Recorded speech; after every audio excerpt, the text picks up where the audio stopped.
Yeah, we're back here with Peter. Part two. Part two. Part two. Part two. Thanks, Internet.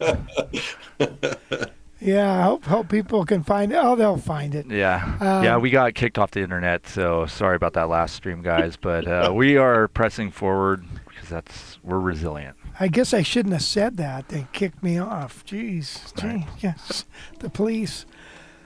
So anyway, yeah, we're talking about Peter's amps, and how often do you get to talk to the maker of an amp company? So I think that's fantastic. I don't know if you remembered any questions we had, but a lot of people are really interested in the versatility of the amp. When we talked about playing with acoustic guitar, putting a microphone through the amp, I think we left off talking about the diversity of the dispersion pattern of the speaker. And so is that a full range speaker in the 6? It is. The Eminence Beta was designed as a PA speaker, basically. It's not specifically a guitar speaker. The 6.5-inch Beta, it specifically was a mid-bass driver for line array systems. Oh, So right. it's a really well-engineered speaker. It blows me away. The speaker itself. Oh, that's cool. Yeah. When you go to a concert, they don't have, 20-inch speaker. Well, maybe in the subwoofers they do, but up top there, it's all these little tiny speakers in these arrays, right? And that Yep. gives you that big sound going Yeah, on. technology has come a really long way. And that's also why you see guitar amplifiers getting smaller and smaller because PA systems are getting better and better. And you really only need to focus on your stage sound right now. And so you don't need what was I know Fender made like a 6x10 version of their twin or something like that. Yeah. Like, you don't need that anymore because PA systems are a lot better than they used to Yeah, be. yeah, or the Beetle Vox, the Vox Beetle amp, big Beetle amp, and the acoustic. Remember acoustic amplifiers?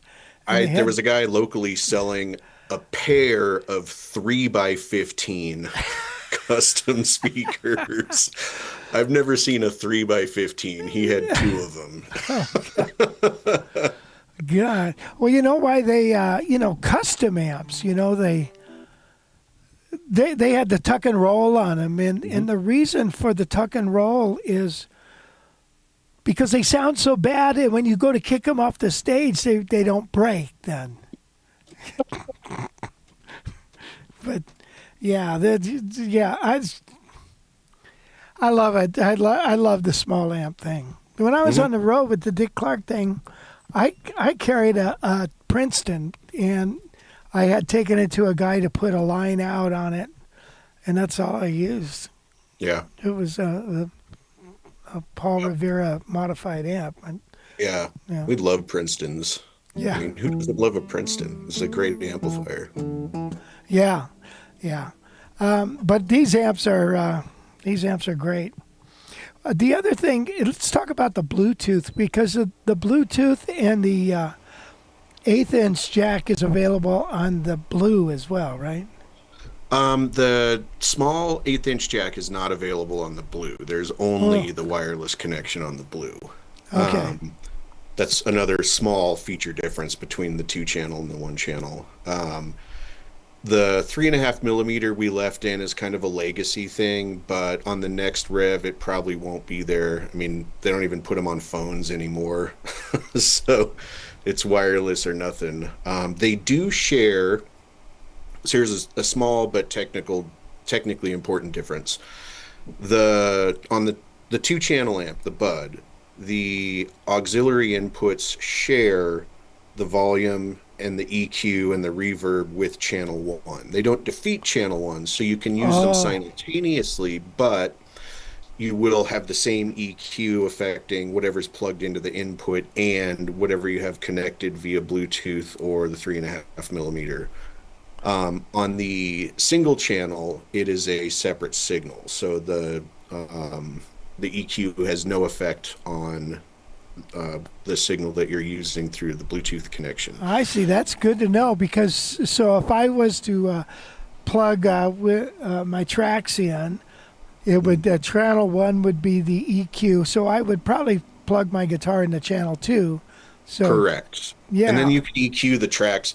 I like to, especially on a smaller amp, I like to turn up the bass right. on backing music or set break music or backing tracks, just because they're never recorded to where the bass is up in the mix. And so if for listening, you can EQ that channel 1 and then plug the guitar into channel 2. And you also don't really want reverb on your backing tracks. So because the channel 1 reverb is in play, if you connect to it wirelessly, then that gives you the option. Yeah. So the big differences, well, not big, but there are differences between the two, but there's a big difference in price as well. How much are these amps? I forgot now. I'm gonna pull up my own website because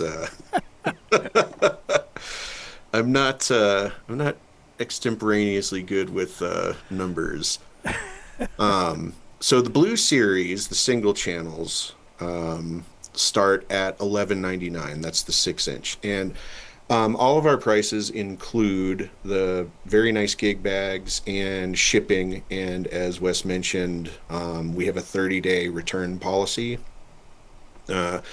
There's no cost to ship it back to us. We don't want you to keep something you don't like. So if it's just not working for you, you let us know. We will send you a UPS label, and that's it. That's all you got to do is you got to keep the original packaging so that you have something to send it back in. But right. We have a 5-year warranty, 30-day trial period, and basically the best customer service in the business, because that's me and my team is one of the things that we focus on. So so pricing, the Blue 6 is $11.99, and the Blue 10 is $14.99. So there's an upcharge for the 10-inch speaker. The Bud 6 is $15.99, and the Bud 10 is $18.99. So there is a $400 price difference between the single channel and the 2 channels. So certainly, if you don't need 2 channels, you're not missing anything by going with the Blue versus the Bud. Like I said, it's the same circuit, same features, minus a couple of the small things that you don't need with the single channel amplifier.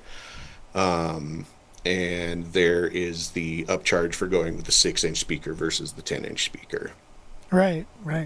And also, if they put in the coupon code of Guitar College 2520? 2502. 2502. Yeah. Oh, okay. So just all put one it in. word, Guitar College 2502. Yeah, just put it in the chat right there for you guys. There is a question from Danielle who is curious, are you doing any experimenting with possibly like an 8-inch speaker? We have experimented with every single size and configuration of speaker that there is. The 8 is a little bit lighter than the 10, but it didn't bridge much of a gap. It was kind of, the 6 was just as good as the 8, but smaller and lighter. And the 10 was so much better than the 8 in the low frequencies that between the 6 and the 10, there just wasn't an overlap there that was missing where we felt we should put out an 8-inch model. Mm-hmm. Yeah. Good to know. Yeah, the Quilter uses an 8-inch. Mm-hmm. And, of course, in the very beginning, I was a reluctant 8-inch. That's like a champ amp. That's a practice amp. You don't play that at a gig, And, but they proved me wrong. Again, with modern manufacturing amp, you've got the speaker and then the magnet. The magnet on the Bud 6 barely fits through the speaker hole. Like, it's almost as big as the speaker itself. Oh, really? Yeah, and it's rated up to 350 watts, I believe, if I Wow. remember correctly. It is a powerful device, regardless of its surface area. Wow, that's crazy. Wow. Another thing that I've been curious about, Peter, is obviously we know jazz guys love the amps, but what are some of your other bigger markets that are we don't know about? Because you sell a lot of Surprisingly, amps. to me, I mean, not surprisingly, because it should work in theory, but we have a ton of customers who are bowed string players, Hmm. violas, cellos, violins, the amplifier, for the same reason that it works great for archtop and acoustic guitars, it works great for bowed stringed instruments as well, because you want a flat, you know, Right. I use the word piano-like response where it's even across the board. And it works particularly well, our preamp, with microphones. And for string players, they don't cheap out. They will Right. bring a $40,000 violin to a gig with a $1,200 microphone on it, and our amplifier works really, really well with high-end mics. It works great with an SM58 too, but it really works well with high-end mics. And so we have a ton of string customers, especially with the portability of the six, where Yeah. someone will be, say like a chamber musician who's never needed an amplifier before, but now they have this gig where they do. It's small, it's portable, it's out of the way, it doesn't really take up a lot of space on the stage. And we've gotten a lot of positive response from classical guitar players for the same reason that, you know, you'll do a wedding gig and somebody wants to hire you to play nylon string, not realizing that a nylon string can't be heard more than 20 feet away if you're out in the woods. But they all, the wedding venues all have these, no electronic music Right. bands. Yeah. So the Bud 6, you can hide under your chair and no one will know it's there, and they will be able to hear you play the classical guitar, no problem. And again, that's any instrument you want to just sound like the instrument itself, but louder, is where our design really shines. Hmm. It's not an effect. It doesn't have its own distortion. It's just meant to. Our biggest success is when you're playing your guitar and you start with the volume at zero and slowly turn it up, and you really can't tell as you turn it up where the guitar stops and the amp starts. Oh, interesting. Yeah. Yeah, that's good. Wow, cool. I know in the past people have asked me, are they ever going to have a battery powered amp? Mm. And I have a great answer to that question, and it's no. We're a tiny company. yeah, I know people see our ads a lot, and we're proudly very good at the direct to consumer thing, but we're a very tiny family company, and engineering something that has a built-in battery, by the time we got it to market, it would be ludicrously expensive and probably obsolete already. And that's just not something I see us incorporating. And there's also, manufacturing something with a battery in it is a regulatory issue, and yeah. it's not something it's not in our wheelhouse. Uh, Good to know.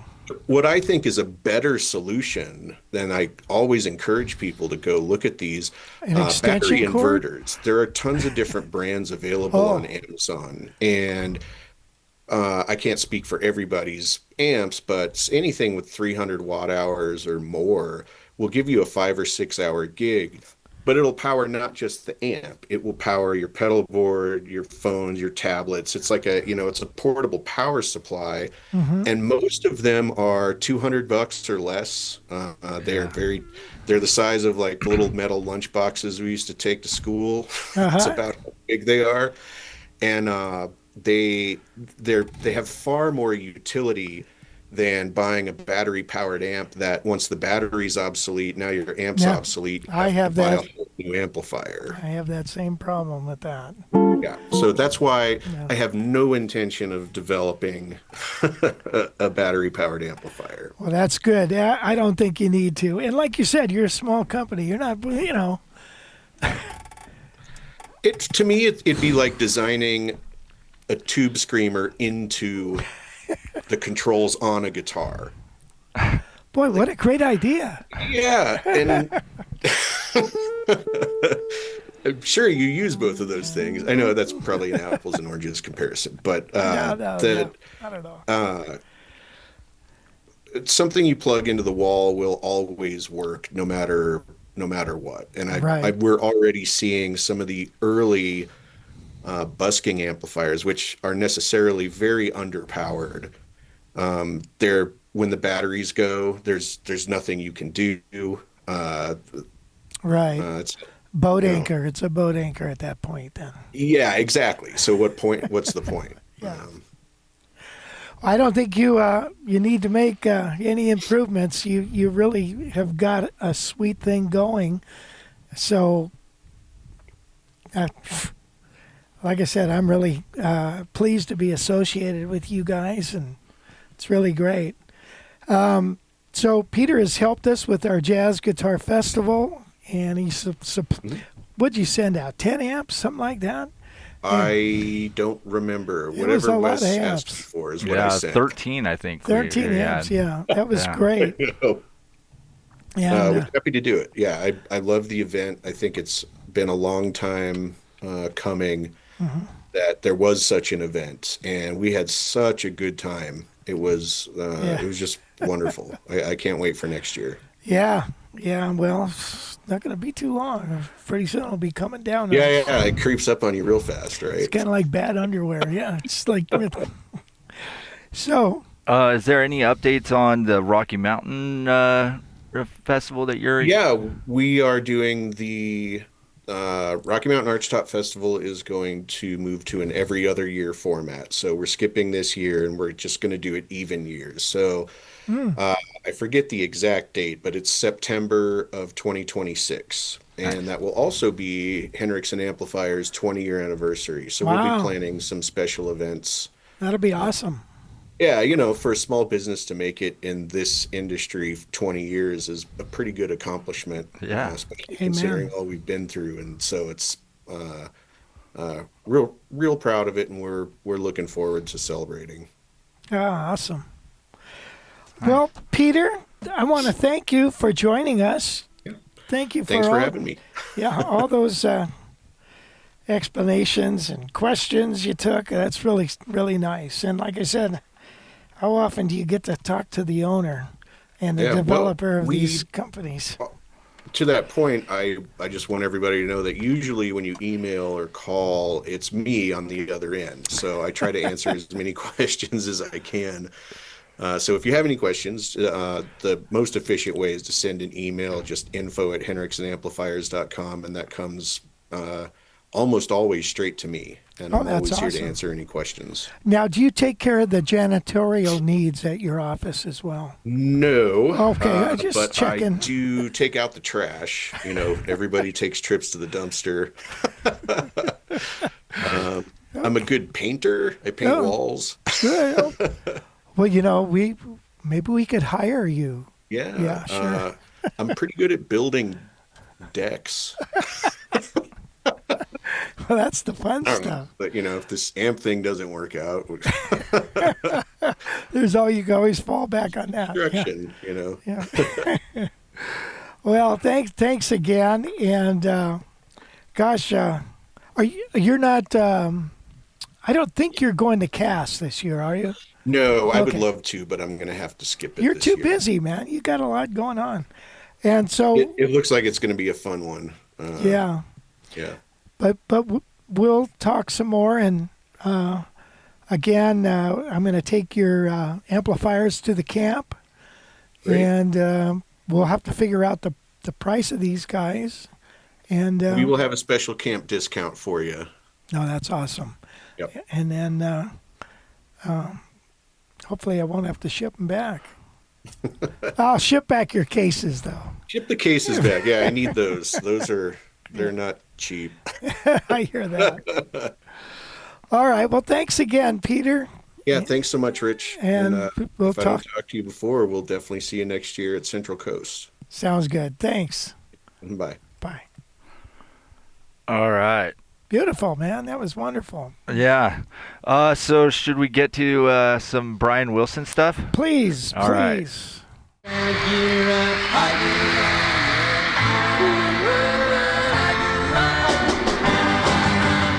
Brian Wilson has changed the face of American music for the next 30 years. I mean, that's how massive his impact was. He had an exquisite sense of harmonies. If you listen to Little Surfer Girl, for example, Brian created something that had massive impact on everything. And that was this album. It's Pet Sounds. we see music today as having a coherence. The songs somehow should go together. And certainly he had the first concept album, which was Pet Sounds. And he had this harmony that only family groups have.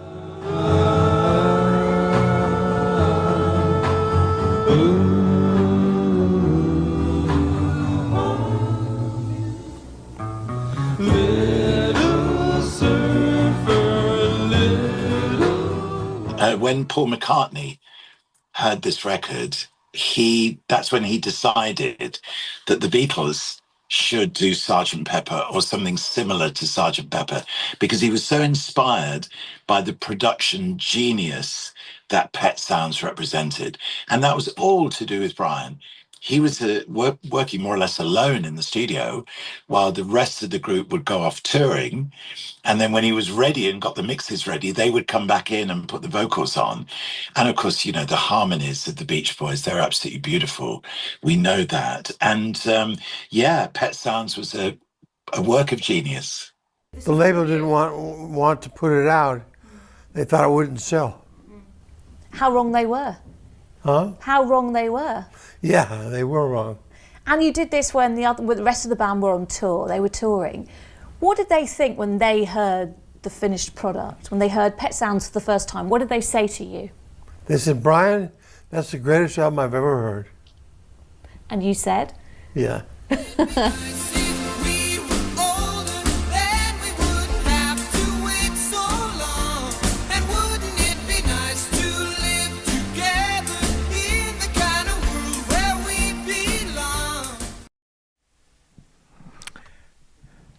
Wow. Yeah, Brian Wilson. Geez, what a icon, right? Somebody like that passes away, a little bit of you goes with it. Because, gosh, so influential that he was, to me anyways. I mean, I love that music. Gosh,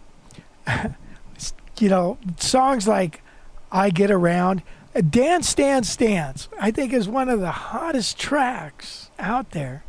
And, of course, you're talking about Pet Sounds, Good Vibrations and all that. And, but God dang it, man.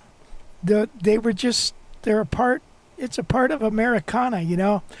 It was a bummer when Dennis Wilson passed away, and then Carl, because they were such strong members. But Brian, he was the head guy. So there's several of those Beach Boy documentaries and movies and stuff, and they didn't have the greatest. Their dad was, but they seemed to survive. Now, as I said in the beginning, that Chris Montez went to school with them. As a matter of fact, we got to talk some more with Chris about that. Chris said, I surfed a lot more than any of those guys did. Anyway, just FYI. Remember 409? She's real fine. Surfing Safari.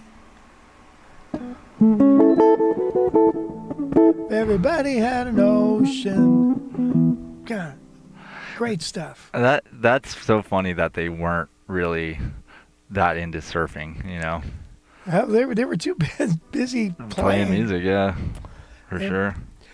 Now, you know, the funny thing is I watched this special on the Beach Boys, and then right the next night was a special on Santana. Santana was selling out concert venues and never had a hit record, never had a record. The Beach Boys had #1 records and weren't playing for a while. #1 records and they never toured. And then they started touring. And I think when you see some of these videos, Brian didn't like touring, but the other guys did. And I really appreciate their music. And I've seen the Beach Boys group, not the original, but the ones for the past 20 years, you know, I've seen them a few times, and they do such a fantastic job. You know, I think the only original guy was Mike Love, and then Al Jareen, I think I pronounced his name right, and then the guy that wrote I Write the Songs, Johnson, some of the original guys in and out of that band. So I know Carol Kay talks a lot about Brian Wilson, talking about the bass lines. Brian came up with all those bass lines and stuff, and she was saying, "Oh man, that stuff is just genius." So he will be missed. I just heard a brand new song yesterday. I'm sure it's not new. I think it's probably 10 years old, but it was called "Isn't It Time" by the Beach Boys, and boy, that was a very good song. It's kind of like, you know, isn't it time for us to go back and do it all over again, that kind of thing. And so anyway, so my favorite Beach Boy song, I gotta say, you know, fun, dance, dance, dance, 409, Surfing Safari, and then the song Surfing. Da da dip dip dip dip ba ba. You know, that was their first one. I remember going to a school dance in 7th grade, and they're playing that tune. What is their biggest hit song? Probably California Girls or Good Vibrations. I don't know. You'd have to look that up. That's crazy, though. Yeah, I'd like to hear what other people think their favorite Beach Boys song is. Gosh, so many good times when I think about their music, you know. It's always a good time is associated with Beach Boy music. You know what I mean? God Only Knows is another one of those most beautiful tunes. When you type in what's the best Beach Boys' biggest song, God Only Knows comes up as being their greatest song. Not the most popular, but like their best work. Oh. Which I would agree with. I think that's my favorite song by them. It's really interesting when you... Oh, it is. It's just like, doesn't quit. Yeah. And there's a wonderful video. I just watched part of it with George Martin and Brian Wilson, and they're listening to the master tape of that particular cut. And yeah, that's a beautiful cut. Man. Man, they have their Christmas tune too, Little Saint Nick. It's the little Saint Nick, little Saint Nick. It's the little. Yeah, I gotta find this Chris Montez interview. It's pretty interesting because they're talking about being in school and stuff, and Brian says, "Oh, hey, we got a recording contract," and Chris says, "I just got one too." like they're falling out of the... There was a producer, Vincent. What was his name? Vincent. A friend of mine knew him, and I had produced a a song for this guy, and he took it to that guy. And I have to look at the old album covers, but he said, "Oh man, I really like that. That was good projection." So interesting. So yeah, if you guys want to learn Surfer Girl, there we just put a link in the description there, or a link in the chat. There's also a link in the description. Just click on the link; it's free. Help Me Rhonda. Yeah, Help Me Rhonda is a good one. You know, it's a good tune sleeper is Kokomo. Yeah. Is one of their older songs, but that was a big song. Well, that was actually one of their newer ones. Yeah, exactly. Yeah. Yeah. For how old they were when that came out, I mean, yeah. I don't know if, they were expecting it to be such a big song, but that was a big record. Yeah, I mean, you hear it all the time still. That Mazatlan Mystique. It's a great song, though. It is. It is a great song. I mean, Jamaica, that like there's so many melodies going on in there just to latch onto. It's great. Well, you know, that's the thing about Brian's writing is, boy, he had a lot of counter melodies going on. Yeah. I mean, a lot of counterpoint, if you will. Also, sometimes it almost sounds like you've got all these different parts to the song. It's like in traditional songwriting, you would say, "What the hell's going on here?" You got a few different songs going on here, you know.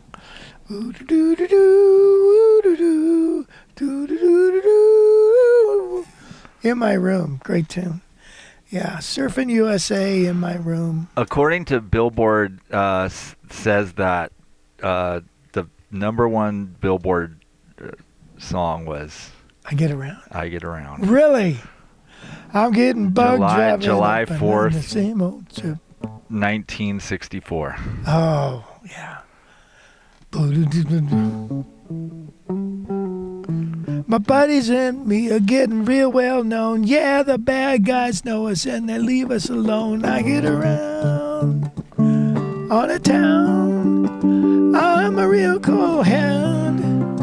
I'm like a real good friend. Those were the only number one hits on Billboard. Yeah, where I Get Around was number one for 2 weeks, and then Kokomo number one for 1 week in 1988. You're kidding. And then Good Vibrations was number one in 66, number one in 65, and then after that, they're all number 3, number 5, number 3 for the peak position. Oh. So. Fun. What was that? That one only got up to 10? Yeah. No, peak position number 5.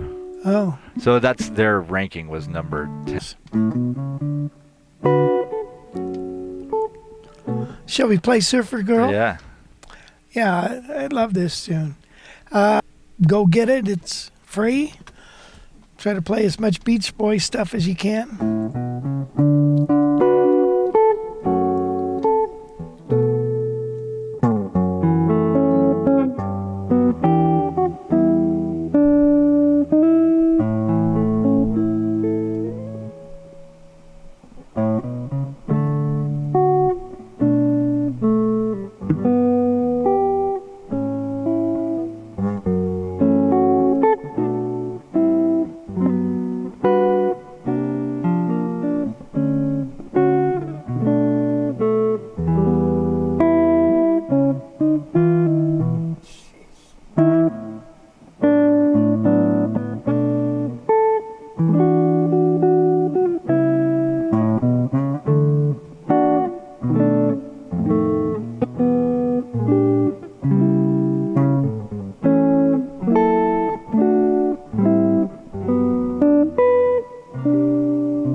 Yeah, so if you want to get that Surfer Girl lesson, all you got to do is click that link in the chat or in the description, and there's no coupon codes or anything needed. Just takes you right to it. And you can download the PDF, play the video, and learn what you just saw. But hopefully maybe play a little better. Yeah, a lot of chords in that tune, and it modulates, and you have to learn it. Spend a little more time on it. When was the last time you played that thing? A couple of years ago. When the last Beach Boy died? Yeah. So hey, I wanted to do something real quick. That let me see if I can get this to work. But so we wanted to start. I know a lot of you guys have guitars laying around that you maybe want to sell, but not sure how to sell them. We want to help you sell your guitars. If you guys have some for sale, arch tops.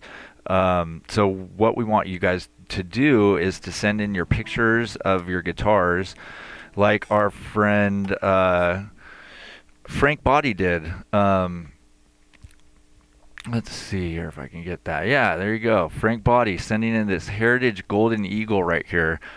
His email is jimmywin1@gmail.com, and he lives in Naples, Florida. So if you're looking for Golden Eagle, check this thing out.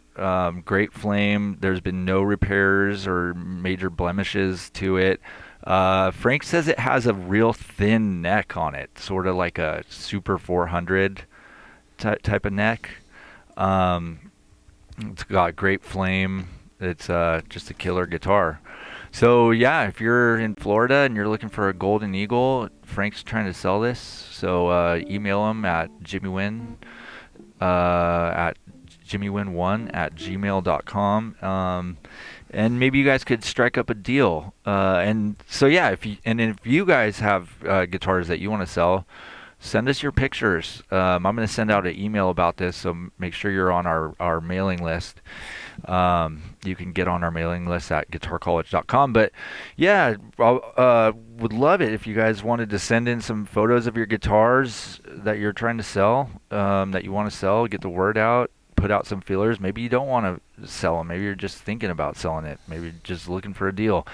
We want to talk about your guitars. So send us some pictures. Send us a little write-up, any major repairs, any sort of information that would be, what you would want to know if you were buying it. Definitely give us the year, the make, all the good stuff. But I'll send out an email about it soon. And yeah, I think it's going to be kind of a cool little segment for sure. Mm-hmm. So thank you, Frank, for sending that in. And yeah, send us your guitars. Yes. And, maybe we can really connect you with somebody who wants something like that. And then everybody would be happy, right? Well, what do you think, Wes? Shall we? It's been a couple hours now. Yeah. Maybe we ought to wrap this puppy up. And I'm sorry that we got kicked off the internet. And thank you for you guys were able to get back on and for hanging out with us. I really appreciate it. So thanks to Peter and thanks, Wes, for all you do. And Gail, thank you. And you know what this means. And remember, next week we're going to have an interview with Sean McCowan, and we're going to talk about his book. There he is. We can also talk about Henriksen Amps with Sean a little bit.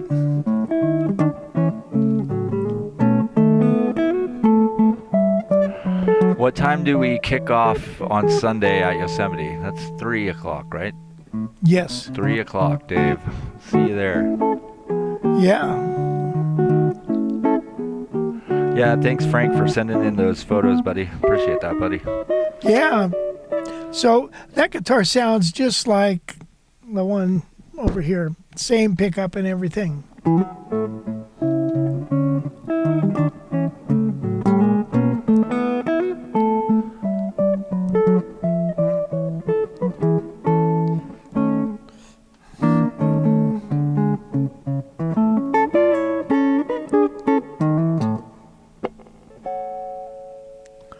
Okay, we'll see you next week. Brand new show.